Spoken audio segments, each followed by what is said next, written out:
저는 이제 오늘 어젯밤에 열심히 묵상 나는 뭐 할지 너무 오랫동안 생각하다가 앨범도 다 뒤지고 막 제가 옛날에 썼던 메모나 이런 거 다 뒤졌는데 너무 할 게 없어서 그냥 자고 아침에 일찍 일어나서 쓰자 이러고서 아침에 일찍 일어났는데 일어나가지고 어쩌다가 보니까 같이 엄마랑 아빠랑 윗집 어르신 분들이랑 같이 5명이서 감 따기를 시작했는데요.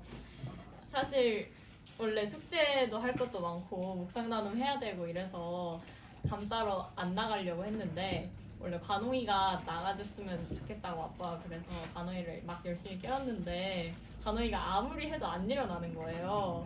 그래서 이렇게 했는데 아빠가 도저히 사람이 없어서 안 되겠다 너라도 나와라 이래서 막 서둘러서 나갔는데 진짜 한 5m 되는 엄청 커다란 사다리를 세우고 계시는 거예요. 그래서 그거를 막 열심히 다 같이 4명이서 5명이서 이렇게 세워가지고 감을 따기 시작했는데 아빠가 이제 올라가셔서 감을 따기 시작을 했는데 이거 감 하나 따겠다고 5명이서 이렇게 이따만한 사다리 세워놓고서 이러고 있는 게 약간 웃기고 좀 재밌는 거예요. 그래서 이렇게 재밌게 따고 있었는데 사다리가 진짜 너무 높아서 위쪽에 약간 막 바람 불면 좀 흔들리는 것 같고 막 이랬는데 아빠가 조금만 더 하면 저기 안쪽에 있는 것도 막 딸 수 있을 것 같아요. 근데 제가 여기서 보기엔 너무 불안한데 막 저걸 딸 수 있을 것 같다고 하시는 거예요. 네, 거기서 제가 약간 엄마한테서 그 얘기 생각나지 않냐고 톨스토이의 단편선에 나오는 이야기 중에 어떤 사람이 땅을 막 갖고 싶어서 악마랑 얘기를 하나 그렇게 해서 계속 걸어서 네가 오늘 걸어서 돌아오는 만큼 그만큼 너한테 땅을 줄게 해서 이 사람이 계속 걷다가 너무 무리해서 돌아오자마자 죽어요. 그래서 이 이야기의 마지막 문장이 머리끝에서 발끝까지 6피트인 그가 묻힌 공간이 그에게 필요한 땅의 전부였다 라는 문장으로 끝나요. 이 이야기의 제목이 사람에게는 얼마만큼의 땅이 필요한가? 이런 제목인데 딱 그 사람한테 필요한 건 그 6피트만큼이었다는 거죠. 그런 이야기가 막 생각이 나는 거예요. 감 이거 따다가 떨어지면 병원비가 얼마예요? 잘못하면 죽을 수도 있고 그 주인공과 같은 결말을 맞이했을지도 모르잖아요. 그래서 그 이야기가 생각이 났는데 사실 막상 그 상황에서 세계 주인공이든 감을 따던 아빠든 멈추는 게 진짜 쉽지 않은 것 같다라는 생각을 했어요. 저도 이제 그 주머니 달린 막대기 같은 걸로 감을 몇 개 땄는데 이게 따다 보니까 막 승부욕이 생기고 내가 저 감이랑 경쟁하는 느낌이 막 들어서 내가 저거 꼭 따고 온다 이런 마음이 들더라고요. 그래서 만약에 아빠가 혼자서 그걸 따고 있었으면은 딸 수 있겠는데 하다가 큰일이 났을 수도 있겠다 하는 생각이 들더라고요. 그래서 주변에서 우리 4명이 안 된다 그거 하지 마라 이러면서 막 주인 아저씨가 새들이 운다 그거 새들 먹게 냅둬라 이렇게 막 얘기를 하셨는데 그렇게 옆에서 사람들이 말려줘가지고 그걸 멈출 수 있었던 것 같다는 생각이 들더라고요. 그래서 만약에 그 톨스토이 이야기의 주인공도 옆에서 누가 말려줬으면 그렇게까지 많이 가진 않고 적당히 땅을 갖고서 행복하게 살았을 수도 있겠다 하는 생각이 들었어요. 그래서 우리가 이렇게 엇나가거나 막 오버할 때 옆에서 말려줄 수 있는 부모님이나 친구나 주변 사람들이 있다는 게 너무 감사한 일인 것 같다는 생각을 했고요. 이렇게 혼자서 있을 때도 맞나? 이거 좀 심한가? 싶을 때가 있잖아요. 그러면은 이게 하나님이 나한테 그만하라고 하시는 거구나 하고서 한번 다시 생각해 볼 수 있는 한 주가 되었으면 좋겠습니다. 네. 감사합니다. 고맙습니다. 인간의 욕심이란 게 진짜 끝이 없어서 그것들을 이렇게 누가 옆에서 도와주는 거 그래서 우리 공동체가 되게 중요한 것 같습니다. 거꾸로 이렇게 누군가 이렇게 어려움에 처하면 좀 이렇게 끌어서 같이 이렇게 있어주고 또 너무 나가면 이렇게 이런 역할들을 이렇게 좀 도와주세요. 그리고 어쨌든 작은 공동체지만 제가 저 목사가 똑바로 하나 그래서 오버한다 싶으면 옆에 와서 얘기해 주시고 또 이렇게 처져 있는 것 같으면 서로 격려도 해주고 그러면 좋겠습니다. 오늘 본문 말씀 한번 같이 읽어볼게요. 성경 봉독 누가복음 15장 돌아온 탕자로 우리 옛날에 막 그 교회에서 수련회 같은 거 할 때 그 아주 많이 단골로 등장했던 저도 주로 탕자 역할을 막 하고 이제 괜히 막 술 먹는 표정 막 이러면서 이제 깽판 치고 그리고 나중에 돌아오는 이야기 그렇게 많이 했습니다. 주로 우리는 이 이야기를 이렇게 생각할 때 누가 주인공이에요? 보통 일반적으로 이 탕자 여기서 다 탕진해버린 사람이 이제 탕자 대사가 제일 많으니까 대사가 제일 많으니까 그래서 이 탕자 돌아온 탕자를 사랑하신 하나님 아버지의 이야기로 이렇게 많이 생각을 하고 있어요. 그런데 여기 뒤에 상당 부분 이 뒷부분에 이 형님에 대한 얘기가 나와요. 오늘 이 형님에 대한 얘기를 좀 같이 좀 해보려고 합니다. 이 예수님의 이 이야기는 특별히 이 누가는 이렇게 허술한 사람이 아니에요. 나름 다 치밀하게 계획을 하고 아주 조직적으로 이 책을 잘 썼던 사람인데 이 사람이 지금 누가가 비유를 쓰면서 세 가지 비유를 딱 묶어서 이렇게 얘기를 하고 있어요. 첫째가 잃은 양을 찾은 목자의 비유예요. 두 번째는 누구예요? 아까 말했죠. 잃은 드라크마를 찾은 여자. 이게 다 공통점이 뭐예요? 잃어버린 게 있고 또 하나는 찾으러 가는 누군가 있단 말이에요. 근데 이 세 번째 비유는 누가 잃어버린 거예요? 여기서는 잃어버려진 사람이 있죠. 잃어버려진 게 뭐예요? 여기서는 아들들이죠. 아들이 지금 나갔잖아요. 그런데 찾으러 가는 사람이 있어요? 없어요? 찾으러 가는 사람이 없어요. 이거 뭐지? 왜 여긴 찾으러 가는 사람이 없지? 그리고 아버지를 떠난 그 정말 나쁜, 여기 자세한 얘기는 안 할게요. 정말 나쁜 거가 뭐냐면 그때 당시에 유산이 있는데 말 그대로 유산이야. 아버지가 죽은 다음에 받는 게 유산인데 이게 두 아들이 있었는데 여기 두 아들이니까 예를 들을 거야. 미안해, 너가 그렇다는 게 아니야. 예를 들어서 우리 너무 많으니까 두 아들이 있었는데 둘째 아들이 아빠한테 가가지고 아빠, 내가 도저히 여기서 못 살겠어요. 내 지분을 주세요. 그리고 나는 그걸 가지고 따로 독립하겠습니다. 그러니 내게 합당한 지분을 주세요. 그런 거. 이게 무슨 말이냐면 아빠 빨리 죽으란 말이에요. 그때 고대 근동의 문화적으로 봤을 때 진짜 아주 막 몹쓸 친구인 거야. 나쁜 거죠. 이거를 받아서 보통은 이제 큰아들에게 3분의 2 큰아들을 더 많이 줘요. 저 안에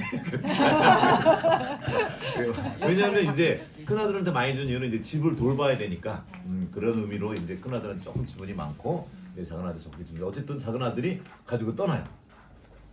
그리고 이제 이거를 많은 사람들이 현대적으로 해석할 때 자아를 찾아 그 답답한 이전에 있던 그거를 고리타분한 곳을 떠나가는 모험 이렇게 해석하는 분들도 있어요.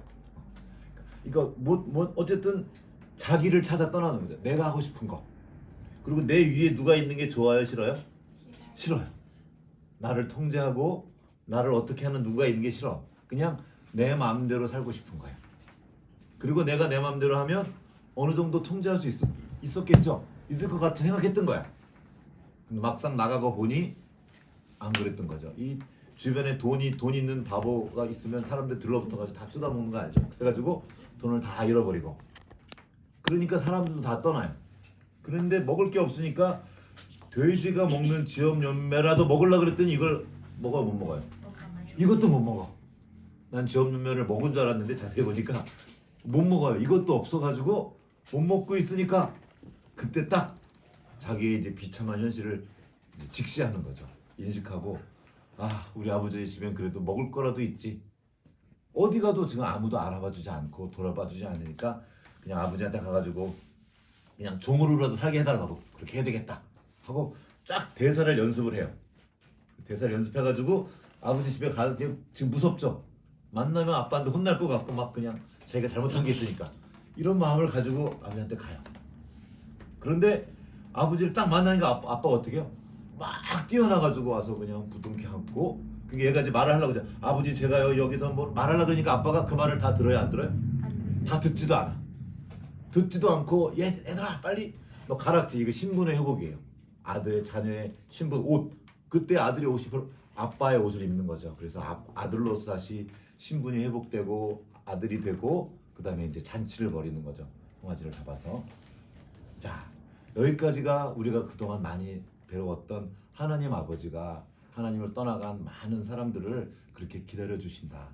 돌아오면 된다. 다른 거 다 필요 없어. 오면 있는 모습 그대로 그냥 와라. 그러면 몸을 씻겨주고 가락기를 껴주고 옷을 입혀주는 거는 우리 아버지가 해주신다. 이렇게 되면 되는 거죠. 많은 사람들이 이 누구냐 동생처럼 나 같은 것도 괜찮을까요? 내가 이렇게 죄가 많은데요? 내가 이렇게 못됐는데요? 나도 괜찮아요? 괜찮다는 거예요. 원하는 거예요. 물론 그대로 두지 않으세요. 어떻게 하냐면 씻겨주시는 거예요. 그거를 도와주시는 거죠. 혼자 못하는 걸 아버지가 도와주세요. 함께 지체들을 통해서 그 하나님 아버지를 우리가 기억하는 거예요. 우리도 살다 보면 우리도 그러잖아요. 약간 우리 모두 그 마음이 있는 거예요. 내 마음대로 하고 싶은 건데 왜 누가 내 위에 있는 게 싫어요? 애들만 그런 게 아니고 어른들도 그래요. 다 자기 마음대로 하고 싶은 게 우리 모습이에요. 사실은 누군가의 도움이 필요한 존재인데 누군가 날 건들면 싫은 거죠. 성인이 되는 순간 냅둬 내 마음대로 할 거야. 많은 사람들이 그렇게 자아의 길, 자기 실현이라는 이름으로 뭔가를 찾아 떠나갑니다. 그 자체로 여기 따른 그 자체가 나쁜 것은 아닌데 문제는 그 모든 도덕적인 마땅히 합당한 것을 하지 않고 그렇게 해버린다는 쉽게 말하면 못된 거죠. 자기만 하는 못된. 그러나 그도 아버지께서 받아주신다. 여기까지는 짧게 좀 지나갈게요. 그런데 이제 형님이 등장합니다. 잔치랑 이게 형이 지금 어디서 돌아와요? 지금 와서 가봅시다. 일하다가 왔어요. 일하다 오는데 이게 뭔 소리야? 안 들리던 풍악 소리가 들렸어요. 형이 딱 있는데 어느 날 동생이 막 하고 깽판 치고 돈 다 가지고 나가가지고 들어왔는데 어떻게 무슨 일이니까 한 종을 불러서 물어요. 지금 안 들어간 거예요. 안 들어간 집 밖에서 종을 불러가지고 물어요. 그러니까 당신 동생이 돌아왔습니다. 아버지가 그러해서 막 설명을 딱 했어요. 그러니까 28절에 그가 노하여 들어가고자 하지 아니하거늘. 자, 지금 아들이 왔고 잔치가 벌어졌어요. 잔치 자리인데 그 잔치에 또한 호스트 중에 중요한 호스트가 누굴까요? 형님이야, 형님. 아버지가 열었으면 누가 손님 맞아야 되는 거 사실은 형이 맞아야 되는 거죠. 이렇게 그 역할을 해야 되는데 형이 호스트인 주인 될 사람이 안 와버려요. 이건 뭐예요?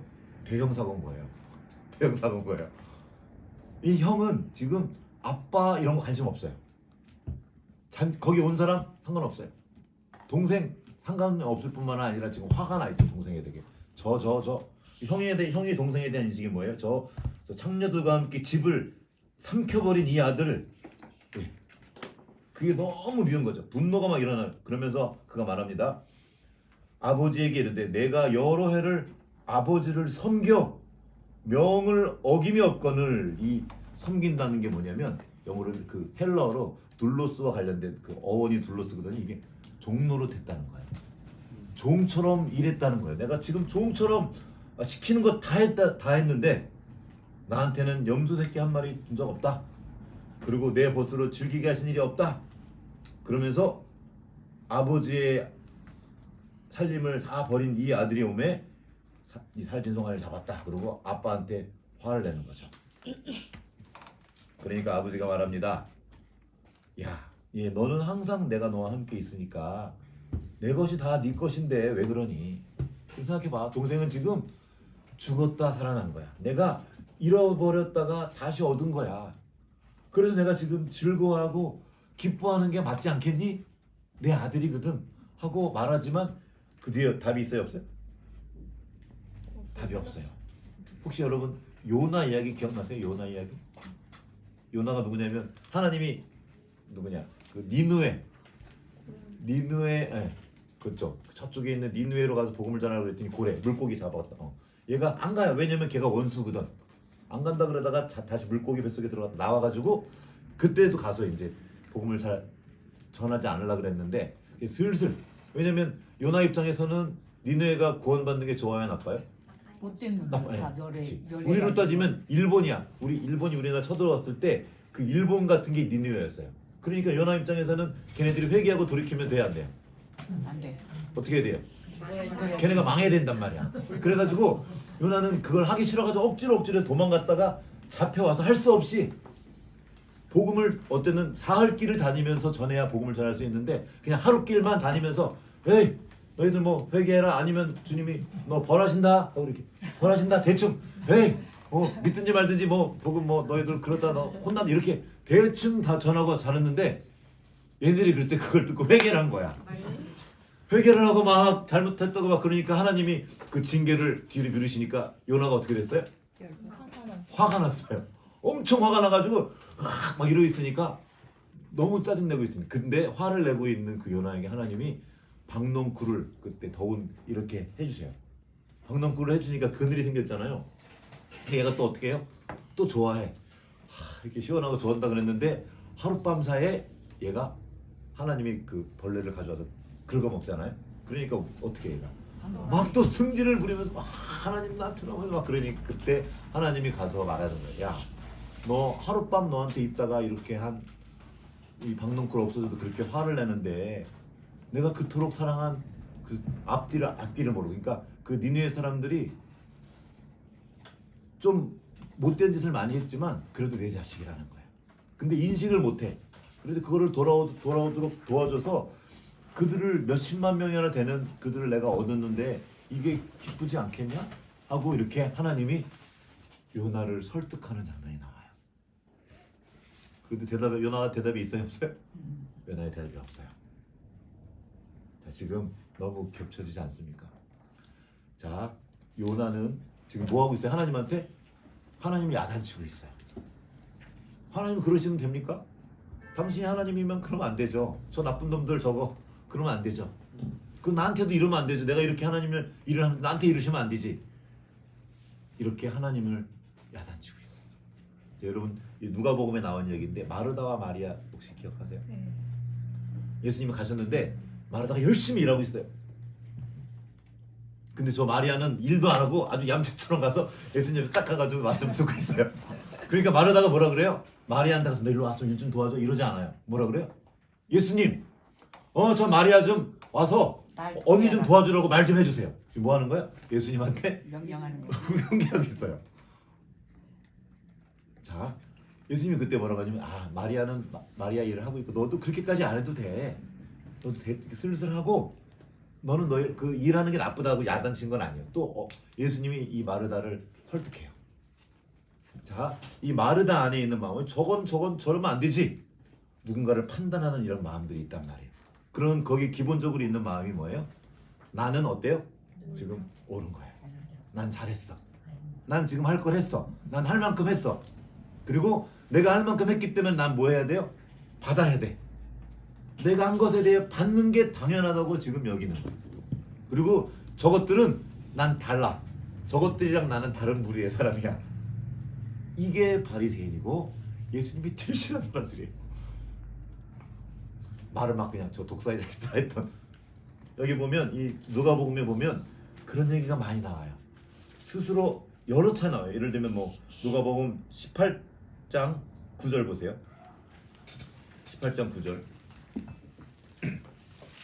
자기를 의롭다 믿고 다른 사람을 멸시하는 자들에게는 18장 9절 보면 자기를 의롭다고 믿고 다른 사람을 멸시하는 자들에게 이르되 그는 딱 자기가 한 일을 말해요. 바리새인 기도하면서 나는 이것도 했고 나쁜 짓도 안 했고 불의하지도 않았고 토색도 안 했고 저 세례와 같지 않습니다. 막 이러면서 내가 이렇게 헌금을 할 수 있도록 해주셔서 감사합니다. 이렇게 기도해요.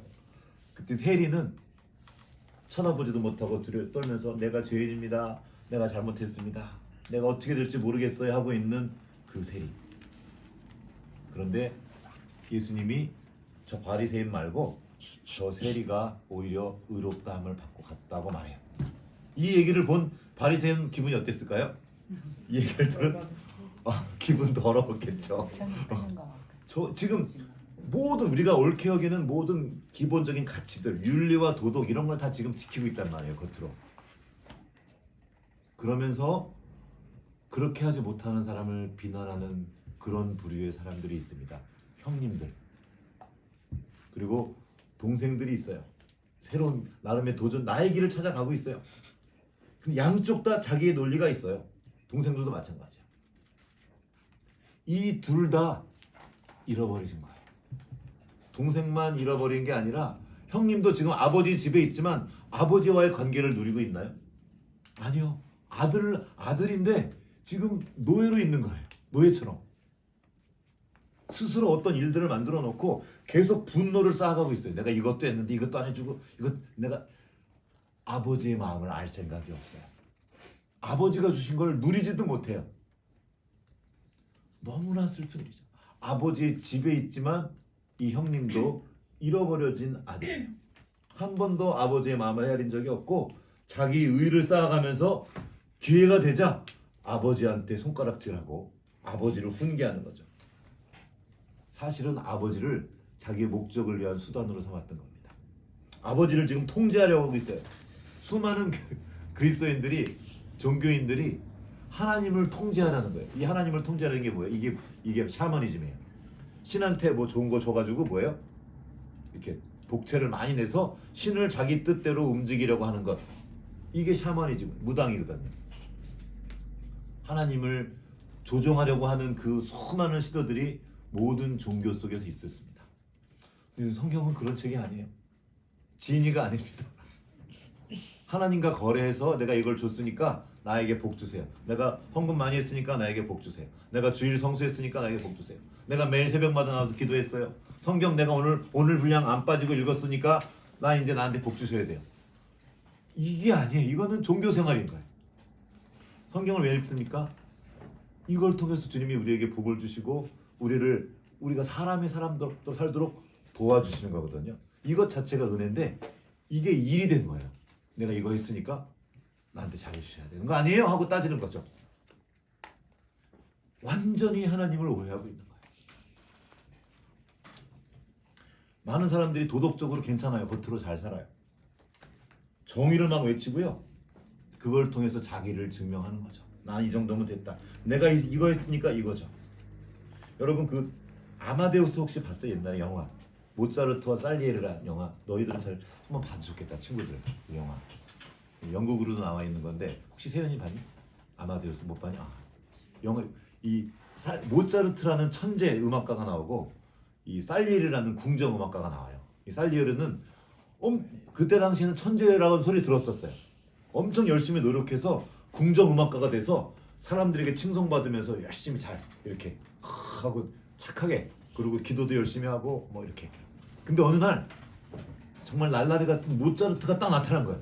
근데 얘는 천재야 그냥. 상상도 할 수 없는 천재인 거예요. 그러니까 이 살리에르가 아니 저렇게 음탕하고 못된 놈한테 하나님 왜 저런 은혜를 주셨습니까? 작곡을 너무 잘하니까 너무 부러우고 질투하고 자기는 지금 평생 동안 주님께 이렇게 했는데 나한테 어떻게 이럴 수가 있습니까? 하고 막 이제 하나님한테 막 뜨질을 하고 그런 얘기가 나와요. 보지 못해요. 여러분 혹시 그 장발장 알아요? 장발장? 자베르 형사 그리고 장발장. 이 자베르 형사는 장발장을 한번 찍은 다음에 자기가 의롭다는 거죠. 저 나쁜 놈을 끝까지 쫓아다니면서 계속 정죄하는 거죠. 저 나쁜 놈을 정죄하는 일을 계속 하는 거예요. 우리가 사는 세상 속에 형들이 많습니다. 그리고 소위 종교 생활을 열심히 하는 착하게 사는 사람, 도덕적으로 괜찮다고 하는 사람들이 이거를 해요. 어떤 분들은 이 형님을 도덕적 순응의 길이라고 말하면서 보수를 말하기도 하고 이 자아 발견을 향해 떠나간 이 일을 진보라고 표현하는 분들도 있어요. 우리식으로 말하면 미스터 선샤인식으로 말하면 도덕적 순응의 길은 고사홍 영감 이쪽은 고혜신. 그래서 이제 결혼을 해야 되는데 지금 자기 그걸 깨고 자기의 사랑을 따라 지금 떠나간 거예요. 말도 안 되는 나쁜 짓을 한 거죠. 이게 지금 누가 맞아요? 누가 더 옳아요? 둘 다 사실은 하나님입니다. 둘 다. 그러면 이걸 말해요. 이쪽도 아니고 저쪽도 아니고 나는 중도야. 예수님은 중도를 말한 건가요? 중도도 아니에요. 완전히 다른 길을 주님이 우리에게 보여주시. 우리가 지금 하나님을 떠나서 만들어가는 이 세상들이 그래서 서로 싸우는 거. 지금 이쪽과 이쪽에 전쟁을 할 때 뭐해요? 다 명분이 있어요. 저 나쁜 것들이 우리를 괴롭힌다는 거죠. 내가 옳고 저쪽이 틀린 거예요. 인간에게 있는 이 오랫동안 이어왔던 종교의 이름 뭐냐면 자력구원 사업이라 그랬지. 내가 스스로 노력해서 저 높은 데 이른다. 성경은 그게 아니야. 자, 이 둘째 아들이 자기의 힘으로 아버지의 그걸 회복했나요? 아니요. 하나님이 도와주신 거죠. 많은 사람들이 하나님과 사람들을 이용해서 스스로의 권력과 통제력을 거머쥐려고 해요. 집안에서도 그게 있어요. 조금 헤게모니 싸움이라 그러는데 내가 그 힘을 주도권을 쥐려고. 결혼하는 부부가 있으면 이제 신혼부부가 있으면 친구들이 말해. 너 절대로 너 신랑한테 이거 밀리면 안 돼. 그래서 누가 그거를 그 주도권을 지냐를 막 이제 훈계를 막 해줘요. 그 쥐면 되는 건가요? 방법만 다를 뿐이지 다 자기의 세계, 자기의 것을 움켜쥐려고 했던 모습들을 가지고 있단 말이에요. 두 아들 모두 틀렸다는 거예요. 그런데 하나님은 두 아들 다 소중히 여겼다는 겁니다. 사랑의 잔치 속으로 불러들이는 거죠. 자, 잔치를 벌였어요. 송아지 잡았어요. 그러면 동생만 먹어요? 형도 먹어요? 쥐도 와서 먹으면 되잖아. 같이 먹으면 되잖아요. 하나님의 잔치에 참여하면 되는데 난 저것이랑 같이 못 있어요. 저 나쁜 것 이러고 있는 거예요. 예수 그리스도의 복음은, 하나님 나라의 복음은 종교나 무종교 이 얘기가 아니에요. 도덕과 부도덕 이 얘기도 아니에요. 도덕주의와 상대주의 좀 미안하다, 좀 어려운 말이다. 상대주의 이 얘기도 아니에요. 보수와 진보도 양극단의 중도도 아니고 전혀 다른 무엇인가입니다. 둘 다 틀렸지만 하나님이 둘 다 받아들인. 그리고 내가 너를 다 왜요? 둘 다 내 아들이에요. 그리고 오히려 하나님은 그때 말하는 거예요. 이 두 아들의 차이가 뭐예요? 두 아들은 그래도 둘째 아들은 뭐예요? 지가 잘못한 걸 알아요. 내가 죄인인 걸 깨달았어요. 그래서 그 받는 게 너무 미안하고 죄송해요. 감사한 거예요. 근데 큰 아들은 뭐예요? 더 어려워요. 왜요? 난 잘못하지 않았어요. 저게 잘못했어요. 난 할 만큼 했어요. 그리고 내가 받는 합당한 대우를 못 받았다고 생각해요. 분노가 차 있고요. 원망이 막 뚝뚝 떨어져요. 그렇게 살아가는 사람들이 너무나 많습니다. 잃어버린 형과 잃어버린 동생의 이야기. 우리 많은 때 우리는 그렇게 큰 죄를 짓고 살지 않죠. 막 겉으로 드러나는 막 죄를 짓지 않고 감옥 갈 만한 일은 안 하고 살지만 우리도 모르게 많은 때 이 형의 위치에서 그렇지 못한 사람들을 비난하고 아이고 저거 난 그래도 저렇진 않지 이러면서 살아가는 종교인처럼 살아가는 일들이 많이 있다는 거죠. 그런데 예수님의 이 복음은 그 사람도 비치는 거예요. 자, 복음은 복된 소식인데 놀랍게도 복된 소식이 들려오면 힘들 때가 있어요. 왜냐하면 내 안에 있는 그 숨겨진 어둠과 더러움들을 비추거든요. 난 잘못한 게 없는데 빛을 비추면 어둠이 드러나죠. 거짓이 드러난단 말이에요. 그래서 복음이 비춰지면 처음에는 자기의 그걸 인식한 사람들은 감사한 빛이, 왜냐하면 나를 이끌어주니까. 누군가는 복음의 빛을 싫어해요. 왜요? 내가 숨겨놨던 거짓, 내가 숨겨놨던 욕심, 내가 숨겨놨던 은밀한 야망 같은 거, 통제하려는 마음들, 내 마음대로 사람들을 조정하려는 그런 못된 마음들을 복음의 빛이 비춰요. 너도 틀렸다. 너도 복음이 필요하다 말하는 거야. 양편다. 그걸 인정하는 것부터 시작하는 거야. 그러면 일단 그걸 받아들이면 아, 내게 복음이 필요하구나. 내게 아버지가 필요하구나. 그러면 그 잔치로 들어오는 거예요. 그 잔치를 즐기면 되는데 수많은 종교에서 사람을 잡아요. 사람을 잡아서 복종시켜서 이거를 사람을 노예로만, 하나님은 우리를 노예로 부르지 않으셨어요. 오히려 노예로 있던 그들을 건져내서 넌 내 아들이다 하고 말하셨어요. 그 다음에 그들을 군대로 삼으셨습니다. 여러분, 우리나라 조선 말기에 노예들은 군대에 못 갔어요. 그런 거예요. 하나님의 자녀된 자로서 기쁨으로 하나님의 사역에 동참하는 거죠. 노예로서 억지로 할 수 없어서 지옥 갈까봐 무서워서 하는 게 아니라 내가 사랑받는 하나님의 자녀이기 때문에 그 걸음을, 그 힘겨워 보이는 걸음을 기쁨으로 걷는 거예요. 고해신처럼. 이것처럼 사랑 때문에 그 일들을 하는 거죠. 하나님은 둘 다 멸망하지를 원치 않아요. 오늘 지금 어제 읽었죠. 요한복음 3장 16절은 다 아시죠? 하나님이 세상을 이처럼 사랑하사 그들이 멸망하지 않고 영생을 얻게 하게 하리라. 하나님은 그 아버지한테 막 진짜 우리말로 나쁜 말로 호로자식이라 그러는데 아버지 재산을 한 그 탕진한 둘째 아들이 멸망하기 원치 않습니다. 장남이면서도 아버지를 배양하고 그 잔치자리에 찬물을 끼얹는 자기만 아는 아주 못된 그 형도 망하길 원치 않습니다. 들어와서 그 잔치에 참여하길 원하십니다. 그게 복음이에요. 내가 다 마련했다. 들어가라. 그리고 이제 여기 안 나온 진짜 형이 나오는 거예요. 성경을 전체로 보면 이 히브리서에 나와요. 예수님이 우리의 형제가 되기를 기뻐하시고 마다들로 오신 예수님에 대해 말하는 거예요. 여기 나오는 마다들은 가짜 마다들이었던 거예요. 진짜 우리가 가인, 이 성경에 나오는 첫 번째 형 누구예요? 가인. 이 첫 번째 형이 뭐 했어요? 동생 죽였어요. 이 형의 얘기가 계속 나와요. 에서와 또 에돔, 에서와 야곱의 이야기가 나와요. 하나님과 떠난 형들이 자기 힘으로 힘 약한 동생을 집어삼키고 못되게 했던 얘기가 가득해요.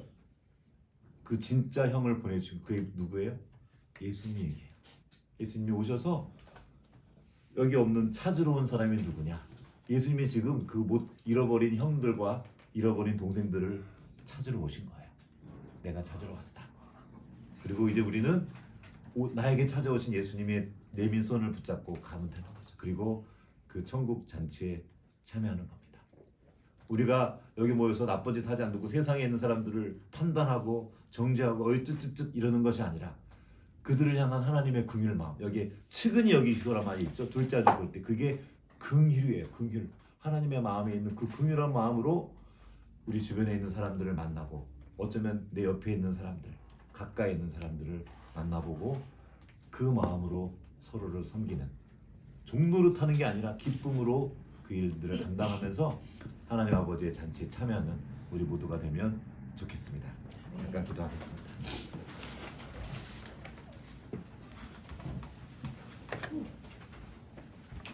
아버지 날 위해 피 흘려주세요. 복음은 내가 노력한 것으로 어디에 도달하는 것이 아닙니다. 예수 그리스도께서 이미 이루신 그 승리를, 십자가에서 이루신 그 승리를 받아들이는 거예요. 주님께서 나의 모든 죄와 그 빚을 갚아주셨다는 걸 믿는 겁니다. 여전히 두렵고 여전히 힘겨워도 아버지 품이 넓다는 걸 믿고 그냥 가는 거예요. 아버지께서 우리를 기다리시고 있는 모습 그대로 우리를 안아주십니다. 그러나 그 다음에는 우리를 그냥 내버려두지 않으세요. 이제는 우리가 하나님의 자녀로서 성장하고 성숙해 가도록 도와주십니다. 우리가 이제는 꿈도 못 꾸었던 멋진 일과 힘들다고 여겼던 그 일들을 우리가 주님을 의지해 그것들을 감당하도록 도와주십니다. 하나님의 사역자로 하나님 나라의 군대로 서도록 이끌어 주시는 거죠. 그 놀라운 영광에, 그 기쁨에 우리가 동참하면 좋겠습니다.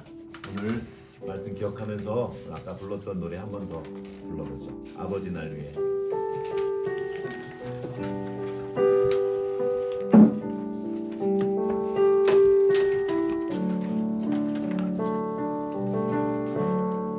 아버지 날 위해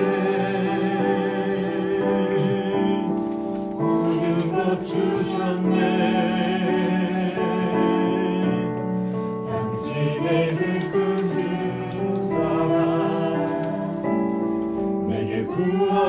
구워주셨네. 아버지 날 위해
앞에 짧지만 기도하기 원합니다. 하나님, 내 마음에 빛을 비추어 주십시오. 혹시 어쩌면 내게 형의 마음이 있다면 그 마음 비추시고 나를 설득해 오시고 나에게 다시 가만히 나를 사랑하시며 그 잔치로 초대하시는 아버지의 음성에 응답할 수 있도록 도와주십시오.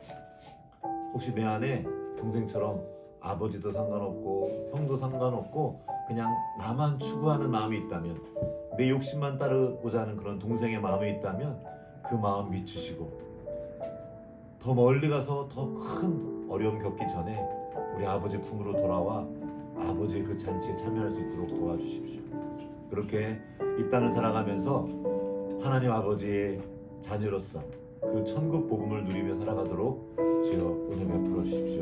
잠깐 기도하겠습니다.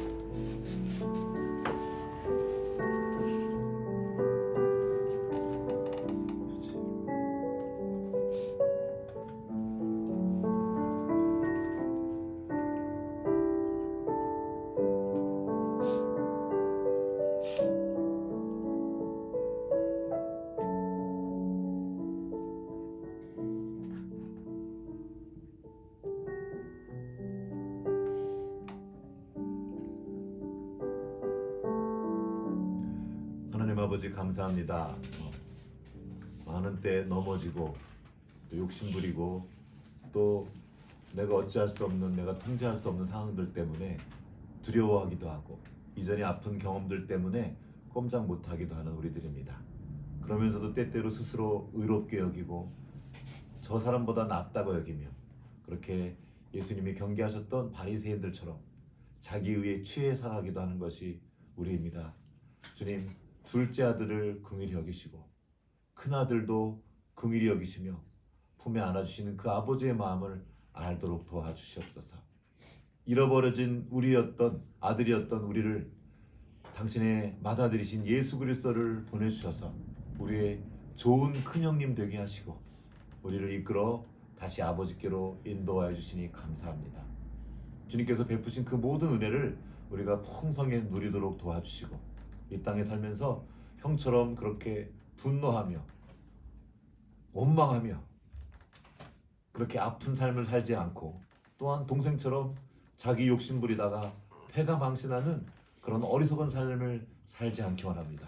주님, 혹시 이미 그렇게 우리가 넘어졌다면 그런 우리도 멸망하기를 바라지 않고 이끄시고 아버지 품으로 그 아름다운 아버지 집으로 이끌어 가시는 주님의 인도하심을 우리가 보고 그 안에서 감사하며 그 안에서 천국을 살아가는 우리 모두가 될 수 있도록 역사하여 주시옵소서.